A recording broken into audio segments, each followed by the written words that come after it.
Welcome to Sabs podcast. I'm your host, sabrinasalvati. My special guest today is Brian Berletic. You have seen him here before. Brian is based in Eurasia. He is here to discuss what is happening in Nepal. So Brian, thank you so much for joining me. Thank you so much for having me back. So I think a big question around all of this, a lot of us, we are seeing these videos coming out of Nepal. The parliament was set on fire. There are a number of people out in the streets protesting. It appears that, from what I understand, even the prime minister has been trying to leave the country or flee the country. The corporate media, the Western corporate media here is saying that the students decided, or the Gen Z population in Nepal decided to rise up because Nepal has a ban on social media or banned social media. Some are saying that this is an actual color revolution that is taking place in Nepal. What exactly is happening? Well, it is most certainly a U.S. engineered color revolution. All of the organizations the U.S. uses to do this everywhere else are involved, and there is evidence for this. The organization that organized the initial protests, Hami Nepal, on its own website, if you just go to its website, they have U.S. corporations like Coca-Cola as sponsors and partners, and they also list U.S. National Endowment for Democracy funded anti-China organizations as partners as well. And if you're familiar with this process and the organizations the U.S. uses to carry this out, this website is just full of all of the common Western style democracy slogans and ideas and concepts, all of these very optimistic sounding but extremely impractical things the U.S. actually exploits, sells to the population of a targeted country, to get them out into the streets angry, and then to do this to their country, which is essentially just burn it to the ground with no real plan afterwards, except for whatever the U.S. tells them to do next, whichever politicians or political circles they decide to try to install into power. All of the other telltale signs are the fake human rights organizations, Human Rights Watch, Amnesty International. These are, again, funded by Western governments and Western corporate-funded foundations. And these are organizations that during times like this, they will talk about the police and the military, how violent and brutal they are, and then they will ignore video circulating where the protesters are armed with weapons, war weapons, essentially. And so this is the lopsided, very dishonest, very deceptive coverage and human rights advocacy and democracy promotion that we have seen in so many places. And what people have to understand, no matter how bad a targeted government is, a government does not have to be good for the U.S. to want to overthrow it. A government might even have cooperated with the U.S. in the past. It could even have been installed into power by the U.S. itself in a previous color revolution. But if they are being disobedient about something important the U.S. needs to move forward in that country now, they will use these tactics to remove them and replace them with someone far worse. However bad the government in Nepal might have been, the people they will replace them with will be even worse, and they will say yes to the one thing this government, no matter how bad it was, said no to. So this is the overview for what is happening in Nepal. Yeah, I think a lot of people are getting this wrong because of what Western media is saying. You mentioned Amnesty International. I think it's important for people to note that while they may get some things right, that doesn't mean they get everything right, right? So I think it's important that you mentioned that is a Western puppet, so to speak. What exactly does a color revolution mean for those who may not be aware? Well, this is the process in which the U.S., which already spends millions of dollars in countries all around the world to build up opposition groups inside countries. Opposition groups, media platforms, human rights organizations, legal organizations that provide U.S.-funded free legal aid to all the agitators the U.S. encourages to go into the streets, breaking the law, challenging the government, committing sedition. They build up what is essentially a parallel system inside a targeted country that already has a government and institutions. They are building up parallel institutions. And once it reaches critical mass, they will trigger a color revolution to either destabilize or topple the targeted government. And then they try to install this parallel system on top of the indigenous institutions, political parties, governments, and anything else that it had existed prior to that. This is what they have done to Ukraine. So they took a nation in Eastern Europe that was enjoying the best of both worlds. It was cooperating with Europe. It was cooperating with Russia. The population had, at least in the East, strong, affinity for Russia. There was relative stability. It wasn't great, but we see what the result of the U.S. engineered color revolution in 2014 was. Not only did they remove the government, but they took control over the information space. They purged all opposition political parties to their client regime installed into Kiev. And then they have transformed over the last several years the Ukrainian population into extremists, extremely rabidly anti-Russian. There are literal Nazis running around inside Ukraine that have entire units inside the Ukrainian armed forces. So this is what they do. They don't just install this on top of whatever was there before in the government. They also erase its culture, its politics, everything that made it that country. They erase it. They're installing something on top of it and erasing everything in the process. And it's very hard to stop, and it's even harder to reverse once it's successful. They create these organizations in other countries to create unrest in those countries, to cause chaos where there may not have been before. Absolutely. And the number one priority is to find socioeconomic, ethnic, religious fault lines inside a targeted country. Maybe they already exist.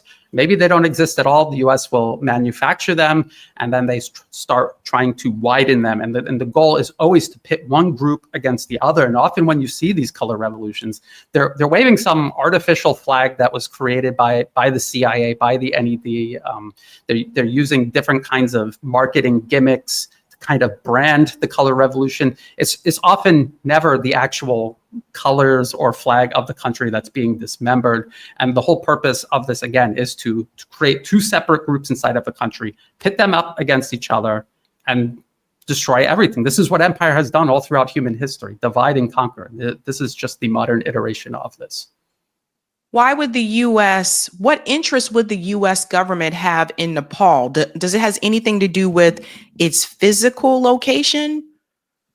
This is something else people make a lot of mistakes about. They say, look, Nepal's in the middle of the mountains. It's landlocked. There's 30 million people just living in the mountains. There's nothing there. What do they want from Nepal? But you have to look at it from a big picture perspective. The entire planet and all of the nations on it, the U.S. wants primacy over all of them.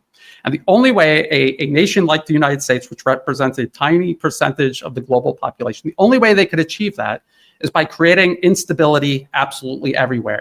If every nation is allowed to develop, create peace and stability, and thus prosperity, the U.S. has no ability to project primacy over the entire planet. So every single nation has to be destabilized, pitted against itself, divided and conquered, including nations like Nepal. Also, if you look at it on a map, it is right between India and China. It's no secret the U.S. wants to cause harm to China, and destabilizing a country right on China's border is going to just create another headache for the government in Beijing. Of course, India has also been very disobedient to the United States lately, refusing to cut off its purchases of Russian oil. It's also becoming closer to China, and so this is a way of punishing India for that. And the U.S. punishing India has already been ongoing. In Bangladesh, that was another example of the U.S. toppling a government that was stable and working together with India, and then they have overthrown it and destabilized Bangladesh again, right along India's periphery. So it's a 2-for-1 really. You're hurting India and China. And one thing people might not be aware of is the fact that China saw how isolated Nepal was. And for several years now, they've been developing plans and are actually working on connecting Nepal to all of China by rail. And that would have completely transformed the country. And of course, this is something the US will definitely want to stop. Now, here in Thailand, where I am based, there is already a high-speed rail link being built between Thailand and China. It will run through Laos, the country of Laos, to the north of Thailand. It's already under construction, and the US-backed opposition here has been very vocal, trying to stop that. So this is a real thing the US does, and it is a real thing the US will use color revolutions even to try to stop. This Belt and Road Initiative physically binds these countries together, and once it happens, it'll be very hard to undo. So this is why the US is interested in investing so much in making this happen, and of course they don't care about any of the death and destruction and instability they cause in the process. This is why it's important, I think, for people to look at the bigger picture, especially when we're talking about a lot of, geopolitics. It's really interesting. The U.S. government, instead of focusing on how they can improve infrastructure and the economy here in the United States, they choose to spend their time trying to destroy other countries that have found a way to improve their infrastructure and their economy for their people. I think that's one of the reasons why the U.S. government heavily targets China the way that they do. And I just look at it like this: is if we're talking about competition, instead of trying to topple China, why don't you try to actually be a competitor? And I don't know, like try to improve the infrastructure here, like try to improve the economy here, make life better for people in the United States instead of going after all these other countries. That's just kind of the way that I see it. Well, why not even cooperate with China? I mean, there is no compelling reason for the U.S. not just compete constructively with China, but to also cooperate with China. What reason? And the reason is very simple. Again, the U.S. and this is stated U.S. policy. It's in all of the corporate funded think tank papers, and it's also in government papers describing their official position. The U.S. is the sole global superpower. It exercises global leadership, which is a euphemism for primacy, and it wants to maintain that. And it sees China as undermining that primacy. It insists on forcing itself on the rest of the world rather than working together with it and respecting the national sovereignty of all other nations, the way it demands other nations to respect American sovereignty within its own borders. And so that is the reason they cannot cooperate with China. There is no threat from China. It does not seek to subvert the United States. It has openly and repeatedly tried to work with the US. Even now, despite everything the US has done to China, it still continues to try to cooperate with the United States rather than devolve into the zero-sum, winner-takes-all clash the United States is trying to engineer. Yeah, and something else that was pretty interesting that I saw, speaking of the United States and Nepal, I don't know if a lot of people have seen this, but this picture is recirculating again. Victoria Nuland. So she's one. Here's a picture of her here. It says U.S. Under Secretary Victoria Nuland on state visit to Nepal. She visited Nepal in 2023. And what we have kind of learned is that wherever this woman goes, just watch out, right? Like she's not there for good reasons. But it makes me wonder, what was that conversation that she had in 2023? But as you can see, again, this is the U.S. Kind of pushing their way in or onto another country instead of letting people just do their own thing in these countries. But yeah, 2023, Victoria Nuland was there. Yes, and U.S. aid before it was kind of hidden away. It has not been dismantled. It has just been integrated into the State Department, and now there is zero transparency as to whatever part of it exists is doing. The National Endowment for Democracy, a lot of people, for whatever, I don't know why they think this, they think it was defunded and dismantled. Its website is still up, it's still active, and it is still funding sedition worldwide, including in Nepal. And you can download a PDF of all the programs that it's funding across Asia, and you will see Nepal there, and you will see the programs that it is funding, including, youth movements. And so, why do you think all of these youths are coming? Do people honestly believe they just spontaneously organized this riot that just so quickly overthrew the government, including armed elements using war weapons? Is that what they honestly think? And when we see these protests developing, people always ask, is this a U.S. color revolution? It's very simple to figure it out. Figure out what organizations are involved, what organizations are promoting it, and find out who is funding them. That's all it takes to figure this out. There's no mystery. I'm not being passed secret leaked documents. I'm just going onto the internet. I'm looking up who these people are and where their money comes from. And if you see, 9 out of 10 of the organizations either funded directly by the U.S. or through European governments or Western corporate foundations, then it is a color revolution. I have lived through a lot of unrest here in Thailand. In 2009, 2010, these were US-sponsored color revolutions. In 2014, there was a counter-color revolution. So people say, Brian, you think every protest is funded by the US government. No, the one in 2014 was actually funded by special interests inside Thailand who opposed US interference in their internal political affairs. And they were trying to overturn the client regime that the US installed into power. And they actually successfully did that. If you looked at the organizations involved in that protest, you would see there was no US connection at all, no US, European, or Western corporate foundation connections. They were all connected to companies, parties, institutions here in Thailand. So that is how you figure it out. And it's very easy once you start doing that.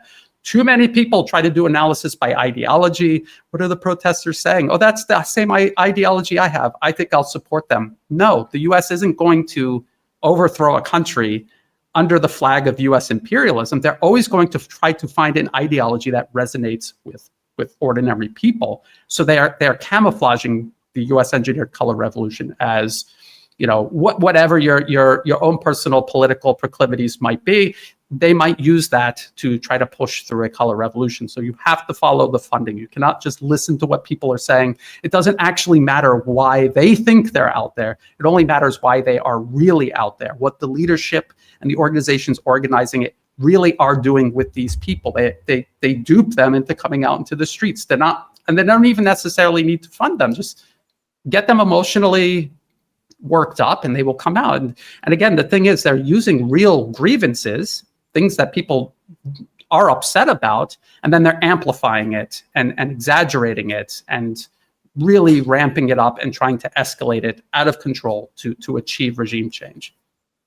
This makes me wonder about a lot of these uprisings. You said that US aid is still active? Yes, if people look, it is admitted across the Western media that it was folded into the State Department. So it no longer exists as US aid, but the programs that it was funding around the world, those have been folded into the State Department and they all continue. And the National Endowment for Democracy, which is still active and has not been even hidden, what they did instead was a policy change. If you go to their website, you can see since President Trump pretended to defund and dismantle it, they have a new policy where they will no longer disclose the names of the organizations they are funding. Before that, it was kind of hit or miss. Maybe 50% of the organizations they were funding, they would actually list the name, which made it easy for people like me trying to expose US-sponsored color revolutions around the world. Well, they realized that too. And they realized people were starting to wake up to it. So they have this new policy and they say, well, we have to protect the identity of these organizations because if people know the US government is funding them to promote democracy, they'll get clamped down on and they'll be repressed. Well, they're committing sedition and treason. So yes, they will be targeted, but not because they're promoting democracy, because they are foreign agents funded to divide and destroy their own country. So that is on their website. People should go check that. Although they should go and check and see that the website is still actually up and active, and then reassess what they think they thought the Trump administration was doing with US foreign policy. This is very interesting. I was not aware of that. So I feel like people have been duped once again. And the other question I have is, so I saw the video footage of helicopters. People were saying that the politicians in Nepal were trying to leave. They were trying to flee.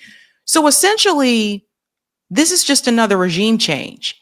It seems like the goal of the US government is to get the politicians out of Nepal or to make the unrest so unbearable that they flee. Like I said, it looked like the parliament building was on fire, and then they can install who they want in the leadership in that country. Absolutely. Well, the best case scenario is they do install an obedient client regime that will do whatever it tells them, even if it is like, as they've done with Ukraine, transform the country into a battering ram and use it against its neighbors, either China or India, or maybe China and India, who knows? And they will be able to use that as leverage against both China and India, especially as we see increasing friction between the US and both of these large Eurasian countries. The other thing that a lot of people don't understand is the US will be more than happy to settle with just a failed state. Because again, the point is they want to exercise hegemony over the entire globe. And the easiest way to do that is to divide and destroy everybody. And then you rule over all the broken pieces and you get to exploit it and do whatever you want, whenever you want. A dysfunctional country cannot defend itself. We saw the US do this to Libya. They didn't install a client regime, a functional government in place of the Libyan government they toppled in 2011. And they've done this to Syria to a great extent. Al-Qaeda is literally running Syria, or at least parts of it right now. And they, in one way or another, they've done this to Iraq. And it has taken years and years for Iraq to try to rebuild a functioning nation state since the 2003 invasion. This is very interesting, especially when you mention India as well. India is in an interesting position because India is a part of BRICS. So they're obviously, they have their allyship with Russia. At the same time, India still is backing and supporting Israel. Netanyahu recently gave a thank you towards India about that. It just kind of seems like they want to have their feet in two different places. Like they're trying to play along with the West a little bit, and at the same time trying to play along with BRICS and this idea of a multipolar world. How long do you think that they can withstand that? I mean, that's a good question. The problem India has, it was a British colony. And if people understand anything about British imperialism, they also divided and conquered entire regions of the planet. And India was one of these places where they had all of these different ethnicities and groups of people, and then also religions. And they created these vast divisions in Indian society and huge amounts of animosity that may already have existed, but they ramped it up. And even to this day, there is still a lot of that playing out. The same goes for Malaysia and Myanmar, also former British colonies. In Singapore, they had really bad race riots after they gained independence, and it took them years to try to create the sort of harmony you see in functioning nations that were not colonized, or at least fully colonized by the British or French during that period of time. And so that is one huge problem India has. The other problem is they have Western-style democracy, which, as we know, is not actually a system of self-determination. It is a system of control. You have all of these parties. The US is able to influence in one way or another through lobbying, through funding, through NED money, through all kinds of programs and partnerships. And they're able to divide these political parties against one another, have them fighting for power. And when you have this type of division, there is not the unity you need to actually build the country up and solve the country's problems. And India is a huge country. It's the largest population in the world. It was between India and China, over 1 billion people each. And they need to have a tremendous amount of unity and vision to try to raise this country up in the same way China has risen itself up. And why was China able to do that? Because of national unity. Between all the ethnic groups and religions that make up China, people just imagine everyone in China is the same. No, there are a huge number of ethnicities and religions in China, and their top priority is harmony. And they don't have Western-style democracy where these politicians are fighting over national power and trying to gain votes from people around. They're able to have one central government that has one vision, and they're able to pursue that and implement it. And we can see the result. And you look at India and China, two countries of a very similar sized population, a similar amount of resources and potential, but it was China that was able to reach that full potential before India. And I believe that India can eventually, but they're going to have to throw off all of the baggage that Western imperialism placed on it, including after their independence and this Western-style democracy that has created so much dysfunction ever since. This is really interesting because I'm starting to wonder how much of this has anything to do with Islam. Like, do you ever wonder if the US is targeting, because Islam is the largest religion in the world. Do you ever wonder if the US is purposefully targeting these countries that seem to have a significant Muslim population? Well, they'll definitely use that. They'll use any sort of religious differences inside of a country. They've tried that here in Thailand, and thankfully it has not worked. They did it in neighboring Myanmar, and it worked very well. And they had people killing each other in the streets for years and years. And there is deadly violence still taking place. There's basically a U.S.-backed insurrection taking place in Myanmar, a war essentially. And in Thailand, the largest religious minority is Islam, and there's a large number of Muslims living in Thailand. The largest population of Muslims in Thailand are actually in central Thailand, around Bangkok, the capital. There's a much smaller number in the deep south, and there's a separatist movement there. So you see, the U.S. went in there, they radicalized these groups, and they're causing political violence down there.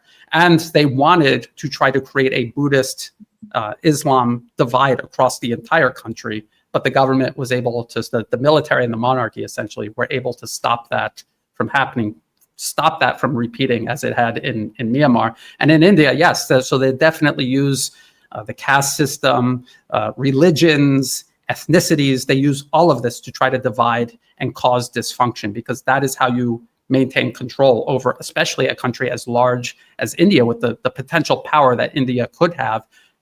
Even though the U.S. pretends they're a partner or an ally, they do not want to see India rise to become a strong, independent nation.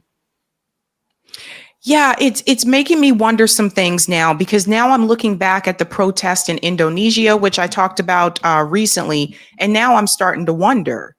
Like at first when I was reading about it and watching the videos, it was just described as a class war. And I was like, well, that's something we all can kind of learn, from like here in the West. And now I'm starting to wonder, how do we know, whether or not that wasn't something that was, that unrest wasn't created. That was a US color. Yes, and they have tried to use, they've used a multitude of gimmicks here. And I'm not trying to trivialize class, that there is a real class struggle. But when it's US funded, it's obviously not genuine at all. They're just using the language and the themes of it to draw people in, and then they're exploiting that and actually hurting their best interests, not fighting for them. And so yes, it was, and if you look at the protests in Indonesia and in Nepal, they're literally using the same symbols. They have this Japanese anime series called One Piece, and there's this pirate flag that they were flying in both places. And they're so lazy, the CIA and NED, they do this all the time. They did a movement in Serbia called Otpar, and they had like the clenched fist symbol, and then they reused that across a whole bunch of other color revolutions at the time. And they tried to lump them all together, I guess, to save money on printing. I don't know. I honestly, I don't know. But they were using literally the same signs. And again, if you follow the money, the media organizations marshaling people and getting them out into the streets are all funded by the National Endowment for Democracy. And I knew this because there was actually an article in a Western-funded publication where they interviewed these fake NGOs and media organizations, and they were complaining because there was a suspension of NED funding at the beginning of the Trump administration, and they were complaining about, if we don't get this U.S. money, we can't function. And now these are the ones involved in promoting the protests in Indonesia. And if you just think about it, Indonesia just joined BRICS, and the president was supposed to be in China for the SCO meeting. And so they just tried to burn the whole country down. You're not allowed to join BRICS, and you're not allowed to go work together with China. We're trying to get your country and use it as a battering ram against China. You're not supposed to work with them. And if you go through these media organizations supporting the protests, you will see other articles about, this project with China building high-speed rail across Indonesia, but building modern infrastructure the country desperately needs. What a waste of money. And then, of course, they could use class as a way of making ordinary people angry at the government. Look at all this money they're spending. They could be giving it to us, when in reality, infrastructure is a way of giving it to the public and creating prosperity for everybody. Definitely something that I need to pay closer attention to. They got me on that one. They got me on the Indonesia one.